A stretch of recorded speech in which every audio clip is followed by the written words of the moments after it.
नमस्कार, स्वागत है आपका। आप देख रहे हैं SBCN टाइम्स और आपके साथ मैं हूं वैशाली व्यास। आइए बुलेटिन की शुरुआत करते हैं इस वक्त की अहम खबरों के साथ। मंदसौर पुलिस अधीक्षक अनुराग सुजानिया ने प्रेस वार्ता में किया अंतर जिला चोर गिरोह का खुलासा।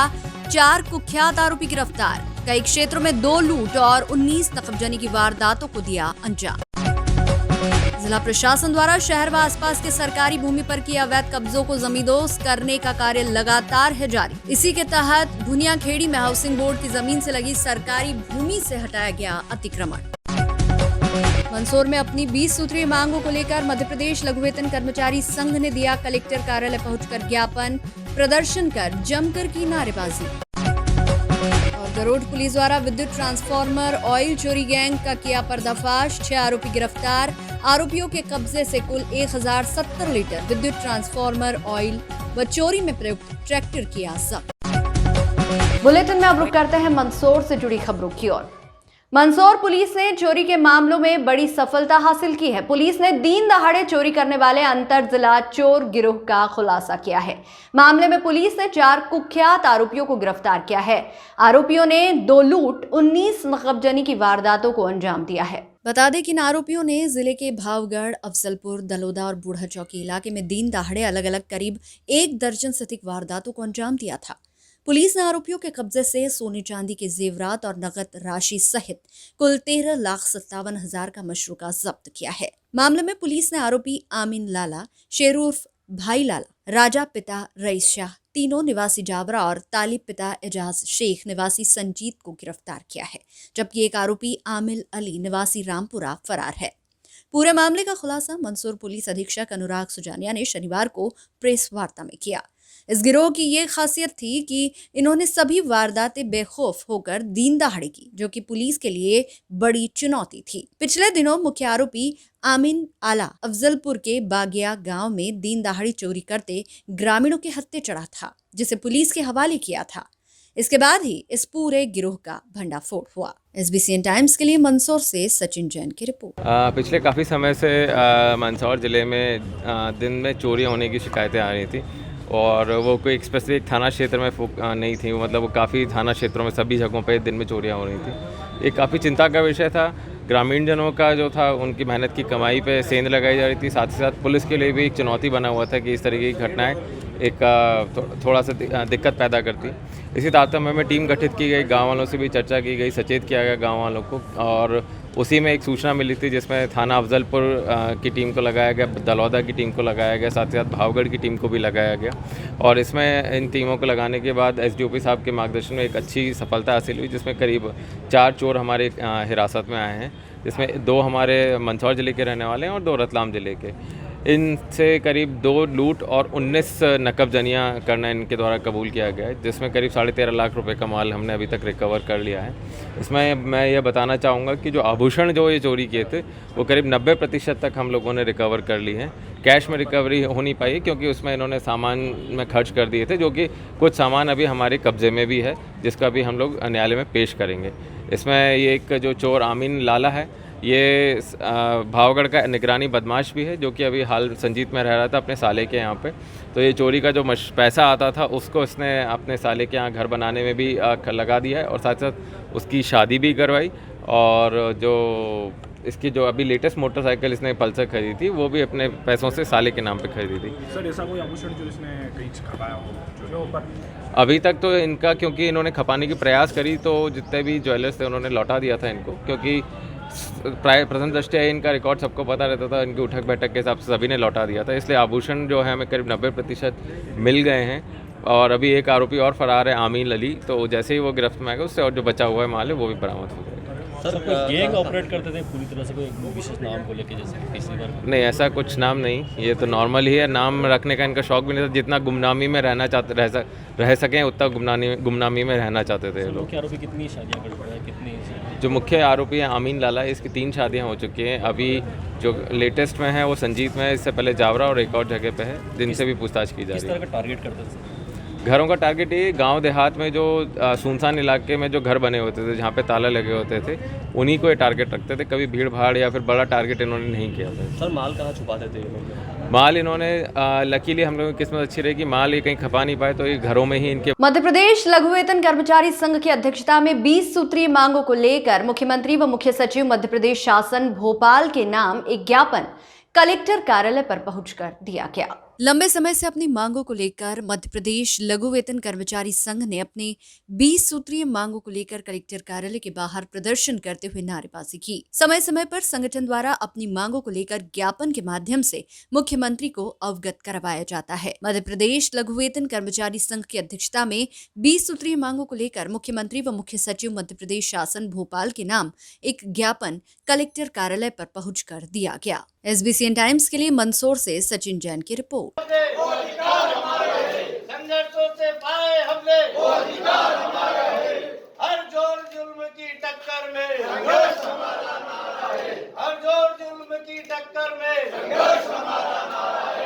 कर्मचारी एकता जिंदाबाद जिंदाबाद। कर्मचारी मांगते नहीं किसी से भीख मांगते, हम अपना अधिकार मांगते नहीं किसी से भीख मांगते, हम अपना अधिकार है। आज हमारे प्रांतीय आह्वान पर पूरे प्रदेश में चतुर्थ श्रेणी कर्मचारी 20 सूत्री मांगों को लेकर पूरे प्रदेश में ज्ञापन दे रहे हैं, जिसमें शासन को हमने कई बार अवगत कराया है हमारी मांगों से, लेकिन सरकार ने हमारी मांग को दरकिनार करते हुए अनदेखा कर रही है। इस कारण से हम पूरे प्रदेश में सारे कर्मचारी चतुर्थ श्रेणी कर्मचारी आज 20 सूत्री मांगों को लेकर कलेक्टर महोदय के माध्यम से मुख्यमंत्री महोदय और प्रमुख सचिव महोदय को ज्ञापन दे रहे हैं, जिसमें हमारी प्रमुख मांगे हैं कार्यालय सहायक पद नाम परिवर्तन किया जावे और NPS कटौतरा जो पेंशन पुरानी पेंशन लागू की जावे और स्थायी कर्मचारी जो हमारे हुए हैं उन कर्मचारियों को आज दिनांक तक नियमितीकरण की कार्रवाई नहीं की गई है, जबकि शासन के स्पष्ट निर्देश है कि 7 अक्टूबर 2016 को एक चयन समिति बनाकर इनका जहां भी विभाग में पद रिक्त है वहां पर इनको नियमित किया जावे। लेकिन हमारी जो शासन का आदेश है वो जिला स्तर पर कोई कार्रवाई नहीं की जा रही है। यदि आपकी मांगे पूरी नहीं होती तो क्या आगे? हमारी मांगे अभी प्रथम चरण का हमारा आंदोलन है। सेकंड चरण में हमारे विधायक महोदय जी को अवगत कराएंगे। ऐसे 4 चरण हैं और यदि 4 चरण में भी हमारी मांगे मंजूर नहीं की गई तो हम अनिश्चितकालीन हड़ताल पे जाएंगे। ये प्रमुख रूप से हमारे जो लघु वेतन कर्मचारी हैं, जिसमें चौकीदार है, हमारे कोटवार बंधु हैं, महिला बाल विकास के अंदर जो लोग रहते हैं, आंगनवाड़ी कार्यकर्ता वगैरह, इन सभी की जो मांगे ऐसी है कि जिनमें बहुत सी मांगे शासन ने स्वीकार करी है, जिनमें शासन पे ना तो कोई आर्थिक बोझ आ रहा है ना कुछ नहीं हो रहा है। प्रमुख तो ये है कि साहब जो 2005 के बाद जो लोग आए हैं सेवाओं में, उन्हें अन्य स्थिर राज्यों ने पुरानी पेंशन बहाल कर दी है, लेकिन इन्हें 2005 के बाद वालों को मध्य प्रदेश सरकार देने को तैयार नहीं है, क्योंकि आज 30 साल 35 साल की नौकरी के बाद जब घर जाता है तो उसे बाद में जो पेंशन मिलती वो इतनी भी पेंशन नहीं है कि क्या है कि जिससे वो अपना जीवन यापन कर सके। बहुत से विभागों में चयन समिति बना के ने स्थायीकरण जो किया है, शासन ने सुप्रीम कोर्ट के निर्णय का पालन नहीं किया है। शासन ने उन्हें नियमित वेतनमान की बात करी थी, लेकिन मध्य प्रदेश सरकार ने क्या करा है कि उसको स्थायीकरण करके एक अलग ही स्केल दे दी है। तो हमारा कहना ये कि साहब उन्हें नियमित कर्मचारियों के समान वेतनमान दिया जाए और सुविधाएं दी जाएं। लेकिन अभी तो मंदसौर जिले की तो स्थिति के उनको स्थायीकरण की भी पात्रता नहीं करी है, जबकि उसको करना थी। और जिन अन्य जिलों में केवल यहाँ जिला स्तर पे जिला अधिकारी को एक चयन समिति बना के और उनको क्या क्या ऑर्डर करना है, तो वो भी नहीं किए जा रहा है। शहर व आसपास सरकारी भूमि पर बरसों पूर्व किए गए अवैध कब्जों को शिवराज सरकार में जमींदोज करने का कार्य जिला प्रशासन द्वारा किया जा रहा है।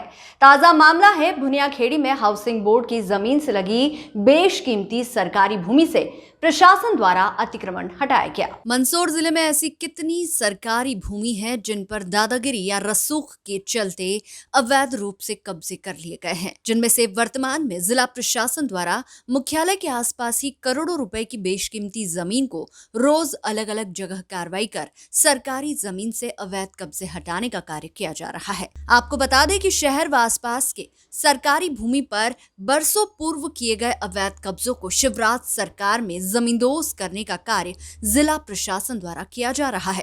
ताजा मामला है भुनियाखेड़ी में हाउसिंग बोर्ड की जमीन से लगी बेशकीमती सरकारी भूमि का। सरकारी भूमि से जिला प्रशासन द्वारा अतिक्रमण हटाया गया व सरकारी भूमि को पुनः शासन के पक्ष में करवाने का कार्य जिला कलेक्टर गौतम सिंह द्वारा लगातार किया जा रहा है। SBCN टाइम्स के लिए मंदसौर से सचिन जैन की रिपोर्ट।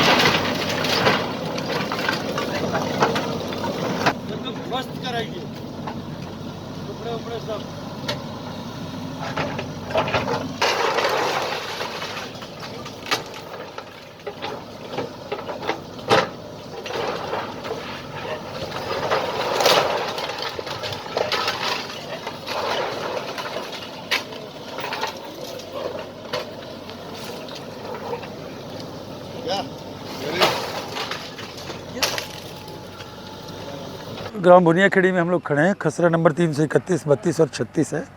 तीनों सर्वे नंबर का समेकित रकबा 1.110 हेक्टेयर है और इस पर बड़े लंबे समय से राजू उर्फ मंजूर और अनवर इस्माइल वगैरह ये भूंजी लोग हैं, मुल्तानपुरा से आके इन्होंने अपना यहाँ डेरा इस्टेब्लिश कर लिया था।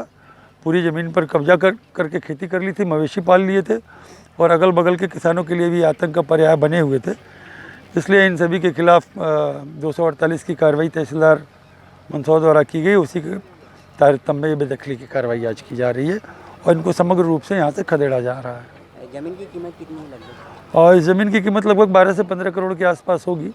अभी थोड़ी विकसित नहीं है, लेकिन जैसा कि आप देख रहे हैं हाउसिंग बोर्ड कॉलोनी लगी हुई है और इसको थोड़ा सा इस्टेब्लिश कर दिया जाए तो फिर ये स्क्वायर फीट में 3,000-4,000 रुपये स्क्वायर फीट के मान से आएगी, तो फिर इसकी कीमत 50 करोड़ से ऊपर पहुंचेगी। बुलेटिन में यहाँ रुकेंगे एक छोटे से ब्रेक के लिए, आप बने रहिए हमारे साथ।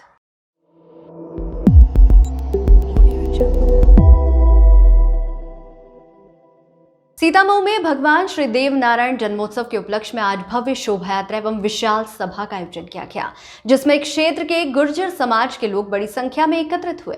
आयोजन में शामिल हुए लोगों ने बड़ी ही धूमधाम से विशाल भव्य शोभा यात्रा निकाली। गुर्जर दिव्य ज्योति संगठन द्वारा प्रतिवर्षानुसार इस वर्ष भी भगवान श्री देव नारायण जन्मोत्सव के उपलक्ष्य में 26 मार्च शनिवार सुबह 10 बजे पोरवाल मांगलिक भवन से भव्य शोभा यात्रा का शुभारंभ किया गया।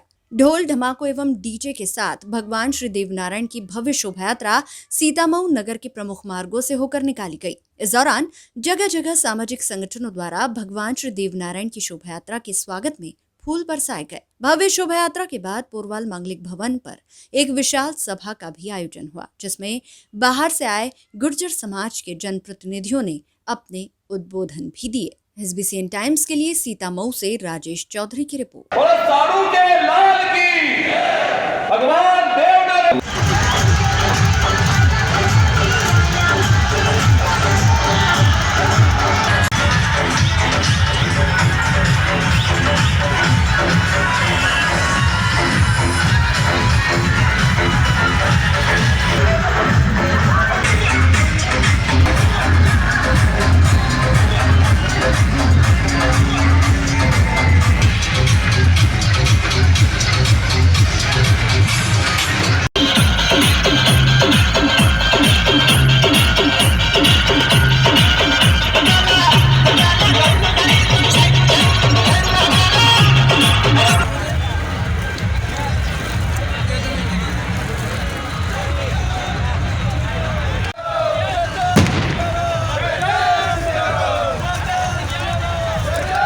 गरोठ क्षेत्र में लगातार हो रही विद्युत ट्रांसफार्मर से ऑयल चोरी की बढ़ती घटनाओं को देखते हुए टीम गठित कर आरोपियों को चोरी करते रंगे हाथों पकड़ा। थाना प्रभारी गरोठ को मुखबिर द्वारा सूचना मिली कि गुराड़िया नरसिंह में 60 खेड़ा रोड पर 6 लोग विद्युत ट्रांसफार्मर से ऑयल चोरी कर रहे हैं। मुखबिर द्वारा दी गई सूचना पर थाना प्रभारी गरोठ मय फोर्स की टीम गठित कर मुखबिर द्वारा बताए स्थान पर पहुंचे और दबिश दी। दबिश के दौरान यहां गुराड़िया नरसिंह में 60 खेड़ा रोड पर लगी विद्युत ट्रांसफार्मर के पास 6 लोग दिखाई दिए। घेराबंदी कर दोनों तरफ से टीमों द्वारा दबिश दी गई तो उक्त सभी व्यक्ति भागने का प्रयास करने लगे। 6 लोगों को मौके पर मय माल, ट्रांसफार्मर, केन, पाइप व पाना सहित पकड़ा। उपरोक्त बदमाशों से पूछताछ करते हुए उनके द्वारा अन्य 6 विद्युत ट्रांसफार्मर से भी ऑयल चोरी करना बताया गया। पुलिस ने आरोपी ईश्वर पिता पर्वत मीणा उम्र 19 निवासी ग्राम पीपलिया राजा, राकेश पिता राघुलाल मीणा उम्र 22 निवासी ग्राम पीपलिया, लालचंद पिता कालूराम मीणा उम्र 24 निवासी ग्राम पीपलिया राजा, राकेश पिता बालाराम मीणा उम्र 26 निवासी ग्राम पीपलिया राजा, बाबूलाल पिता राघुलाल मीणा ग्राम पीपलिया राजा, सुनील पिता पर्वतलाल मीणा उम्र 22 निवासी ग्राम नारिया बुजुर्ग को गिरफ्तार कर लिया है। आरोपियों के कब्जे से कुल 1070 लीटर विद्युत ट्रांसफार्मर ऑयल जिसकी कीमत 1,07,000 रुपए व चोरी में प्रयुक्त ट्रैक्टर जिसकी कीमत 8 लाख रुपए है, कुल मशरूका कीमत 9,07,000 रुपए जब्त किया गया। हाँ, पिछले कई दिनों से लगातार जो विद्युत के ट्रांसफार्मर उनके आई चोरी जाने की सूचनाएं आ रही थी। हमारे पास 6 प्रकरण पंजीबद्ध थे। एक 17/3/2022 को हमको सूचना मिली थी कि गुराड़ा नरसिंह के पास एक डीपी में से आयल चोरी करने की जानकारी जो है वो उनको मुखबिर को मिली थी। मुखबिर ने हमको आके दी। हमने टीम गठित की और हम वहाँ पे 6 बदमाशों को मय आयल की केन और एक ट्रैक्टर यूज करने के लिए ले जा रहे थे, उसके सहित हमने पकड़ा। फिर 19 से पूछताछ की तो हमारे पास पिछले जो 6 एफआईआर दर्ज हुई थी उन्हीं में भी उनके द्वारा ये आयल चोरी करना स्वीकार किया, जो हमारे द्वारा आयल जब्त किया गया। सर ये कहाँ ले जाते थे आयल बेचना? आयल इनके ट्रैक्टरों में यूज करते थे ईंधन के रूप में। शनिवार को नीमच के कमल अग्रसेन भवन पर अग्रसेन सोशल ग्रुप द्वारा चिकित्सा शिविर का आयोजन किया गया। इस निःशुल्क चिकित्सा शिविर में बड़ी संख्या में नीमच शहर के साथ साथ आसपास के ग्रामीण इलाकों से लोग पहुंचे। शिविर सुबह 10:30 बजे प्रारंभ हुआ। पैसिफिक मेडिकल कॉलेज उदयपुर के सहयोग से ये चिकित्सा शिविर आयोजित किया गया। मूत्र रोग, महिला रोग, चर्म रोग और किडनी रोगों से संबंधित लोगों की डॉक्टरों द्वारा जांच की गई। साथ ही ब्लड प्रेशर और शुगर की भी निःशुल्क जांच इस दौरान की गई। अग्रसेन सोशल ग्रुप नीमच के अध्यक्ष अरुण गोयल ने जानकारी देते हुए बताया कि शिविर में 200 से अधिक लोगों ने पंजीयन करवाया है। ये 1 दिवसीय शिविर है जो पूरी तरह से निःशुल्क है। साथ ही यदि किसी को बड़े ऑपरेशन की आवश्यकता है तो कॉलेज द्वारा उसे छूट का भी प्रावधान है। आप सभी को जय श्री कृष्णा। इस शिविर का आयोजन पैसिफिक हॉस्पिटल और अग्रसेन सोशल ग्रुप के तत्वाधान में हो रहा है। ये अग्रवाल स्टोर परिवार द्वारा आर्थिक सहयोग से किया जा रहा है। इसमें पैसिफिक हॉस्पिटल के 4 डॉक्टर्स आए हैं। डॉक्टर क्षितिज राका जो कि मूत्र रोग विशेषज्ञ है, डॉक्टर मोहित जी नरेडी जो किडनी रोग विशेषज्ञ हैं, डॉक्टर नरेडी जोशी जी जो गायनेक हैं और डॉक्टर प्राची अग्रवाल जो स्किन डिजीज के स्पेशलिस्ट हैं। लगभग कितने रजिस्ट्रेशन अब तक हो चुके हैं और शिविर कितने दिवसीय है?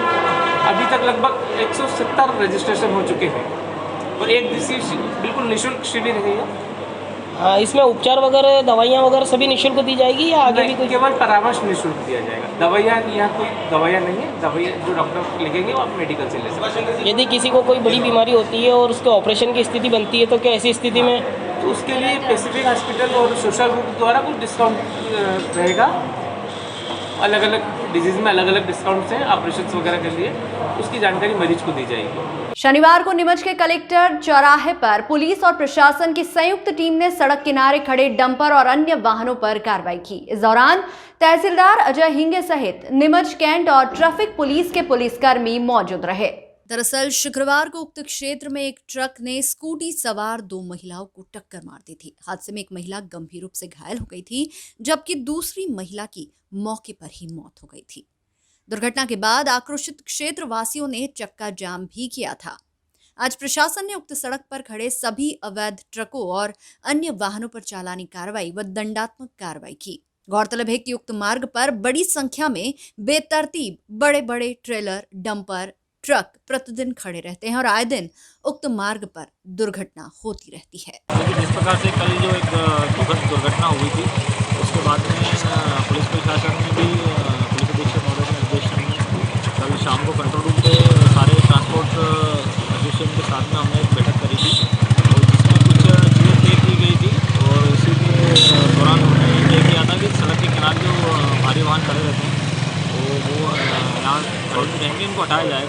उसी के तारतम्य में आज सुबह से हम लोग लगे हैं कि यहाँ कोई भी गाड़ी खड़ी ना हो, और कोई खड़ी नहीं भी उनको समझाइश भी दे रहे हैं, साथ में चालानी कार्रवाई भी कर रहे हैं। और अभी एक निर्णय भी हुआ है शासन का कि प्रशासन का कि जो पीएम आवास के सामने जो ट्रेंचिंग ग्राउंड था पुराना, उस ज़मीन को भी अस्थायी लोडिंग के लिए लोगों के लिए आवंटित किया गया है। यहाँ जितने भी ट्रांसपोर्टर हैं, जो परचून वाली गाड़ियाँ इनकी आती हैं अनलोड होने, तो ये वहाँ अस्थायी रूप से खड़ी करके छोटे वाहनों में वहाँ अनलोडिंग कर सकते हैं, उसके बाद में शहर में डिस्ट्रीब्यूट करते हैं। नया गांव में शुक्रवार शनिवार की रात्रि में एक भीषण सड़क हादसा हुआ है। एक सेंट्रो कार असंतुलित होकर डिवाइडर कूदकर सामने से आ रहे ट्रक में जा घुसी। कार में सवार 2 युवकों की मौके पर ही मौत हो गई, तो वहीं एक युवक को गंभीर घायल होने पर अस्पताल में रेफर किया गया। जिला चिकित्सालय से मिली जानकारी के अनुसार नागदा से सावलिया जी दर्शन के लिए जा रहे श्रद्धालुओं की कार हादसे का शिकार हो गई। दरअसल कार असंतुलित हो गई थी, जिसके चलते डिवाइडर कूदकर दूसरी तरफ आ रहे एक ट्रक में जा घुसी। इस दौरान कार में सवार राहुल पिता महादेव व्यास उम्र 27 वर्ष निवासी बनबना, मनीष पिता नंदकिशोर बैरागी उम्र 23 वर्ष, दोनों की मौके पर ही मौत हो गई। तो वहीं नाहर सिंह पिता विजय सिंह उम्र 29 वर्ष निवासी जेलिया खेड़ी गोसला तहसील गंभीर रूप से घायल हो गया है, जिसे उज्जैन रेफर किया गया है। वहीं बताया जा रहा है कि मृतक के 2 मासूम बालिकाएं हैं, जिसमें 4 साल की और एक 2 साल की है। नया गांव थाने में पदस्थ एएसआई HS सिसोदिया ने जानकारी देते हुए बताया कि करीब 11 बजे शुक्रवार और शनिवार की रात्रि में यह भीषण सड़क हादसा हुआ है, जिसमें 2 लोगों की मौके पर ही मौत हो गई है, तो वहीं एक गंभीर रूप से घायल हुआ है। हादसे के बाद टोल की एम्बुलेंस की सहायता से मृतक और घायलों को जिला चिकित्सालय लाया गया। परिजनों को सूचना दे दी गई है। वहीं आज पीएम कर शव परिजनों को सौंप दिए गए। मामले में आगे की कार्रवाई की जा रही है। मनासा के रानी लक्ष्मीबाई मार्ग पर पिछले 3 महीनों से बंद पड़े मकान में चोरों ने निशाना बनाते हुए लाखों रुपए की नकदी एवं जेवरात चुरा ले गए। घटना की प्राप्त जानकारी के अनुसार शनिवार सुबह आस पड़ोस के लोगों को इस बात की जानकारी लगी, जिसकी सूचना परिजनों व पुलिस को दी गई। उक्त मकान स्वर्गीय घनश्याम जी मुंडा का है। चोरों ने पूरे घर में सामान को उलट पुलट कर दिया। पूरा परिवार मुंबई में रहता है। बीते 3 महीने में इस मकान में कोई आया गया नहीं। फिलहाल सूचना पर मनासा थाना पुलिस टीम व नीमच से स्पेशल जांच टीम मौके पर पहुंची और घटना में क्या क्या चोरी हुई है उसकी जांच की जा रही है। परिजनों के मुताबिक अनुमानित 3 लाख की ज्वेलरी व करीब 60,000 रुपए नकदी अलमारी में रखा था। शुक्रवार को वहीं राधिका ज्वेलर्स पर 2 महिलाओं व एक युवक ने मिलकर सोने की झुमकी पर हाथ साफ किया, जिसकी कीमत करीब 40,000 रुपए बताई जा रही है। घटना की जानकारी दुकान मालिक महेंद्र सोनी ने मनासा थाने पर दी। साथ ही घटना का सीसीटीवी फुटेज भी जारी किया है। दोनों ही मामलों में मनासा पुलिस मामले की जांच कर रही है। इस बुलेटिन में फिलहाल इतना ही। लगातार न्यूज अपडेट्स के लिए देखते रहिए SBCN टाइम्स। नमस्कार।